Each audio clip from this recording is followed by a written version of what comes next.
20 नवंबर 1944 Philippine सागर के नीचे imperial जापानी नौसेना का I-47 सबमरीन गहरे पानी से गुजरता है। ये एक खतरनाक मिशन पर है और अपने साथ 4 गुप्त हथियार ले जा रहा है। I-47 के अंदर लेफ्टिनेंट सेकियो निशिना अपने पुराने दोस्त की राख को देख अपने आने वाले वक्त के लिए तैयार हो रहे हैं। कप्तान बताता है कि लोकेशन पर पहुंच गए हैं। वो ध्यान से बॉक्स को पकड़े अपनी तकदीर की ओर बढ़ता है। छत पर खुली हैच उसे अपने ही डिजाइन के हथियार में अपनी अंतिम यात्रा के लिए संकेत देती है। एक हथियार जो जंग का रुख बदलने का वादा करता है। निशिना अंदर चढ़ता है और कॉकपिट में अपनी जगह लेता है। हर डिज़ाइन चॉइस घंटों की मेहनत दिखाता है। ये मशीन जो उसे एक तरफ मिशन पर ले जाएगी उसकी खुद की बनाई है। यह है काइटन मानव युक्त टॉर्पीडो। काइटन एक गुप्त मिशन पर है, पानी के नीचे छुपे हथियारों को जानने के लिए। यूथिली एटल के पास खड़ी अमेरिकी सेना के जहाज को डुबाएगा। निशिना अपने दोस्त के कलश को नीचे रखकर हर डायल, वेल्व और लीवर को जांचता है। वो अपने काम पर मोहित हो जाता है। हमने एक खूबसूरत चीज बनाई है। वो फोन उठाता है और सबमरीन के कप्तान से बात करता है, जो उन्हें बताता है कि टारगेट सीधे 4.5 मील दूर खड़ा है। टारगेट सामने 4.5 मील दूर। काफी सम्मान हुआ। काइटन सबमरीन के छांव से हटा दिया जाता है। हर एक अब खुद ब खुद चल रहा है। शुरुआती ऑटो पायलट पर सेट किए गए बेरिंग्स की ओर जाते हैं, लेकिन रफ्तार लाजवाब है। ये सबसे तेज मानव युक्त सबमरीन है उस वक्त की। हर काइटन का रूट थोड़ा अलग होता है। वो टारगेट से लगभग आधा मील दूर रहते हैं और फिर अपने पेरिस्कोप के जरिए आखिरी बेरिंग लेते हैं। निशिना पेरिस्कोप से कई टारगेट्स को देखता है। उसके सामने एक खूबसूरत नज़ारा है। वो कई अमेरिकी जहाज देख सकता है। वो खुले शिकार हैं। वो सबसे बड़े पर अपना निशाना लगाना शुरू करता है। सम्मान और शानदार जीत के नाम पर अपने लक्ष्य की तरफ जाते हुए एक काइटन रेत के ढेर से भिड़ जाता है। एक भयानक विस्फोट होता है। तुमने सुना? हम पर हमला हुआ है। मुझे कुछ नहीं दिख रहा। और अमेरिकियों को भनक है कि कुछ हो रहा है। अमेरिकी नाविक जहाज के कोनों में भागते हैं और दूर से देखते हैं, लेकिन कुछ भी नहीं दिखता। अपने काइटन में निशिना ध्यान से हल्के पानी से गुजरता है, जिससे वो फंस न जाए। अपने पेरिस्कोप को नीचे करता है ताकि वो देखा न जाए। बिना देखे चलता हुआ एक और काइटन पर हमला, इस बार डेप्थ चार्जर से। अमेरिकी बैटल स्टेशन की तरफ भागे पर फिर भी कुछ ना देख सके। निशिना अपना पेरिस्कोप बढ़ाता है, फिर से टारगेट देखता है और निशाना साधता है। उसे नजर आता है USS मिसिसिनेवा, एक विशाल ऑयलर। वो उसकी तरफ मुड़ता है, सेंटर पर निशाना लगाते हुए। दूर एक तीसरा काइटन टॉर्पीडो के जाल में फंस जाता है। उसके लड़खड़ाते इंजन का धुआं दुश्मनों को सचेत करता है। अमेरिकी सेना नेट में उलझा काइटन का पेरिस्कोप देख लेते हैं। वो गोलियां बरसाते हैं, छोटी सबमरीन के टुकड़े करते हुए। निशिना उम्मीद में है वो उसे ना देखें। वो इतना पास है, उसे महसूस हो रहा है। सबमरीन की रफ्तार बढ़ जाती है और तेज पानी में दौड़ता हुआ टारगेट नजदीक आ रहा है। वो अपनी आखिरी सांस लेने की सोचता है और एक आखिरी बार अपने दोस्त को देखता है और उसकी जिंदगी आंखों के सामने आ जाती है। जून 1942 इनसे निशिना को भारी इंफॉर्मेशन मिली थी सीनियर ऑफिसर से। मिडवे की कड़ी लड़ाई बराबरी में नहीं थी जैसे जापानी न्यूज़ में दिखाई गई, बल्कि ये जापान के लिए एक दर्दनाक हादसा था। इस बैटल ने जापान के 6 में से 4 अच्छे कैरियर खत्म कर दिए। उतना ही दुखद ये था कि जापानी नौसेना के अच्छे पायलट युद्ध में खो गए। जो भी लाभ जापान को 7 महीने पहले युद्ध के शुरुआत से मिला था, अब वो खो गया था। और भी खतरनाक ये था कि अमेरिकी शक्तियां हर एक महीने और बढ़ती रही। भविष्य सूना लग रहा था और जापान के लिए एक निर्णायक जीत लगभग नामुमकिन थी। नाजुक समय मायूस तरीकों को जन्म देता है। कुछ महीनों बाद निशिना छोटी सबमरीन में पायलट ट्रेनिंग शुरू करता है और दूसरे पायलट लेफ्टिनेंट हिरोशी कुरोकी से दोस्ती करता है। छोटे और गुप्त जहाज दुश्मनों के पास टॉर्पीडो से हमला करके चुपके से निकलने के लिए हैं, लेकिन ये सबमरीन सब पुरानी हो चुकी हैं। अमेरिकी सोनार ने सुनिश्चित किया कि ये पानी के अंदर ताबूत हैं। हालांकि मुश्किल निशाने वाले टॉर्पीडो का मतलब है कि सफल घुसपैठ की भी हार होगी। सफलता की कोई उम्मीद न होते हुए सबने सोचा, एक भी जहाज डुबाए बिना वो क्यों नष्ट हो जाएं। मैं सहमत हूँ मेरे दोस्त। मैं कम से कम एक अमेरिकी जहाज अपने साथ ले जाऊंगा अगर मुझे जान गंवानी है। अपने दोस्त की बात से निशीना को एक विचार सताने लगता है। क्या होगा अगर वो सबमरीन टॉर्पीडो में बदल दें? वो दोनों आपसी समझ से एक दूसरे को देखते हैं।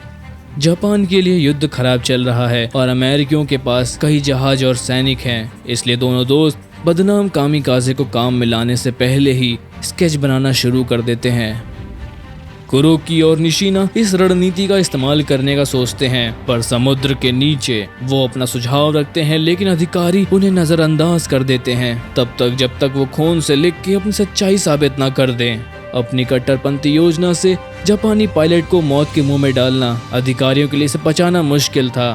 हालांकि इसकी उपयोगिता को कोई नजरअंदाज नहीं कर सकता था। काइटन को आगे बढ़ने दिया जाता है, पर इस शर्त पे कि पायलट को निकलने का साधन दिया जाए। एक विचार जिसे दो डिजाइनर ने छोड़ दिया क्योंकि वो काफी मुश्किल और गैर भरोसेमंद था। जब आखिरकार बना तो यह अंडर सी बेस 14.7 मीटर की लंबाई, 1 मीटर का डायमीटर और 8 टन के साथ छोटा नहीं था। इसमें सिर्फ एक पेरिस्कोप है और प्रारंभिक कंट्रोल और नेविगेशन के लिए एक जायरोस्कोप और एक घड़ी समय के लिए। पर ये सब टारगेट पर 1.5 टन विस्फोटक पहुंचाने के लिए। काइटन पायलट को नौसेना विमान और अफसर ट्रेनिंग से लिया जाता है। हजारों खुद से आते हैं, पर केवल कुछ 100 ही चुने जाते हैं। चुने गए कुरोकी और निशीना को सौंपे जाते हैं और मिलकर वो हथियार को ट्रेन और टेस्ट करते हैं। पायलट के मैनुअल नहीं होते तो टीचर और स्टूडेंट का काम है हथियार की कमी और दिक्कतें जांचना। एक ट्रेनिंग मिशन पर हिरोशी कुरोकी एक शुरुआती काइटन को ओत्सुशिमा की कोस्ट पर ले जा रहा था। खराब मौसम से निशीना अपने दोस्त को चेतावनी देने और जाने से रोकने की कोशिश करता है। मौसम खराब है पर कुरोकी आगे जाने की जिद करता है, ये कहते हुए स्थिति कॉम्बैट मिशन जैसी होगी। वो गोता लगाता है और ट्रेनिंग जारी रखता है। कुरोकी का काइटन गहराई में जाता है और समुद्र तल की ओर बढ़ता है। वो नियंत्रण से जूझता है जब समुद्र और धाराएं उसे ढकेलती हैं। चलो चलो मेरी ब्यूटी। लेकिन काइटन उछलता समुद्र सह नहीं पाता। नियंत्रण से बाहर हिरोशी कटर लिए सबमरीन नीचे की ओर समुद्र तल पर जाती है। हिरोशी कोशिश करता है लेकिन कोई फायदा नहीं। उसकी डिजाइन का समुद्री राक्षस अब उसके लिए जेल है। वो जापानी नौसेना द्वारा जोर दिए गए एस्केप हैच का डिजाइन छोड़ने पर चुपके से खुद को कोसता है, पर वो ये भी समझता है कि गहरे पानी का दबाव उसका इस्तेमाल नामुमकिन कर देता। फौरन सोचते हुए वो शोर मचाने की कोशिश करता है। हर 5 मिनट में वो कंप्रेस बोतल से एयर रिलीज करता है। उसका मकसद था कि सतही जहाज को बुलबुले उसका पता बता सके। सतह पर खराब मौसम और कम रोशनी इस योजना को खराब कर देते हैं। बिना विकल्प के कुरोकी शांति से पेन उठाता है और एक डिटेल्ड इंसिडेंट रिपोर्ट लिखता है, बताते हुए कि दुर्घटना पूरी तरह उसकी गलती थी। निशीमा और दूसरे जिन्होंने उसे खराब मौसम की चेतावनी दी थी जिम्मेदार नहीं थे। वो लेटर को इन शब्दों से खत्म करता है, अमर रहे एम्परर, अमर रहे जापान का साम्राज्य, अमर रहे इंपीरियल नौसेना। आखिरकार जापान के रिवाज के मुताबिक वो अपनी मृत्यु कविता लिखता है। ये बहादुर शख्स अपने देश का इतना प्यार लिए कि उसे मरना मुश्किल लगता है, अपने दोस्त को बुलाता है, मरने वाला है। वो प्रभाव के 10 घंटे बाद ऑक्सीजन की कमी से मृत पाया गया। वो सिर्फ 22 साल का था। ये घटना निशीना के लिए भयानक थी, जो अपने दोस्त के साथ एक गौरवशाली मौत देख रहा था, लेकिन अब वो सिर्फ आगे बढ़ सकता है अकेला। आखिरकार क्रू मिशन के लिए तैयार माना जाता है और पहला मिशन 20 नवंबर 1944 को निर्धारित है। 6 नवंबर को पहले हमले के लिए चुने गए 12 भाग्यशाली पायलट्स के लिए सब पार्टी रखते हैं। इसमें से एक निशीना भी है। वो साकी और काचिकुरे के साथ जश्न मनाते हैं। समारोह के अंत में उन्हें तलवार दी जाती है और कुछ भाषण देते हैं। भाषण के दौरान निशिना बताता है कि वो युद्ध में अपने खोए दोस्त हिरोशी कुरोकी के साथ जाएगा।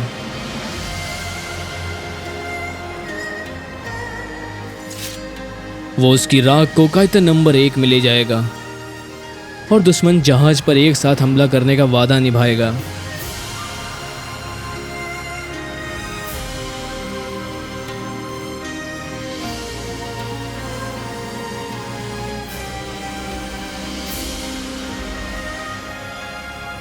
अगली सुबह सभी 3 बड़ी सबमरीन में चढ़ते हैं जो उन्हें युद्ध के करीब ले जाएगी।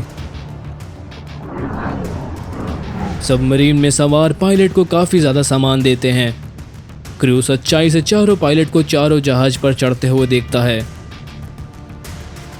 कुरोकी और मैं खुश नसीब हैं कि हम पहले हैं जो अपने हथियार लड़ाई में चलाएंगे, जापान और एम्परर के लिए। जापानी लोग आपके इज्जतदार बलिदान को याद रखेंगे। I-47 का क्रू अपने 4 काइटन पायलट को क्रू मेंबर द्वारा बनाई गई पेंटिंग देते हैं, जिसमें एक काइटन एक अमेरिकी जहाज को नष्ट करता है। ये एम्परर को भेंट की जाएगी। चारों पायलट अपनी अपनी सबमरीन में चढ़ते हैं और मिशन शुरू होता है। कुछ पल बाद कुंडी खुलती है और फोन लाइन टूट जाती है। निशिना तुरंत मशीन को संभालता है और वो चली जाती है।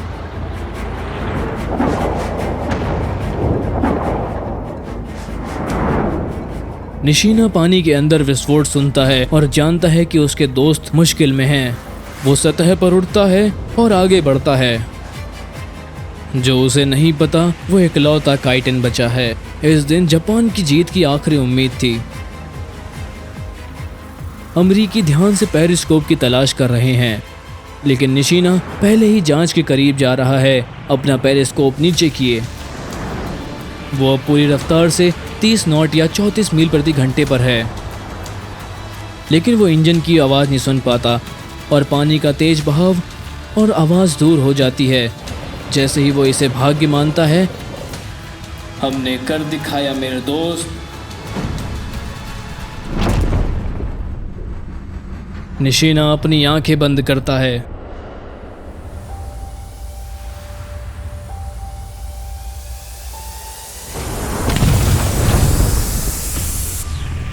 उसके काइटन का वॉरहेड यूएसएस मिसेस नेवा का पटवार छूता है।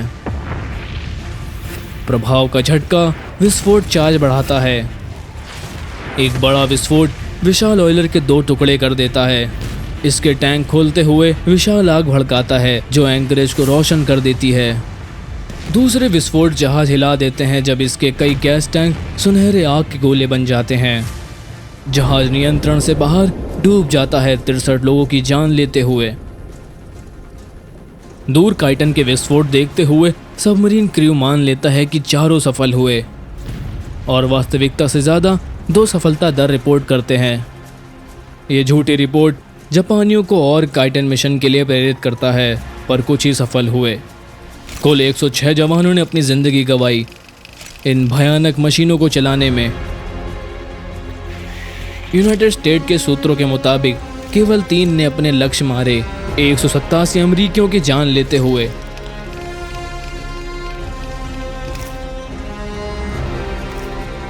जो पायलट्स अपनी मातृभूमि पर सब कुछ कुर्बान करने के लिए आगे आए, उन्हें काइटन मेमोरियल म्यूजियम में याद किया जाता है, जो ओत्सुशिमा आइलैंड की इमारतों में स्थित है, जहां उन्होंने अपने आखिरी मिशन की ट्रेनिंग की थी।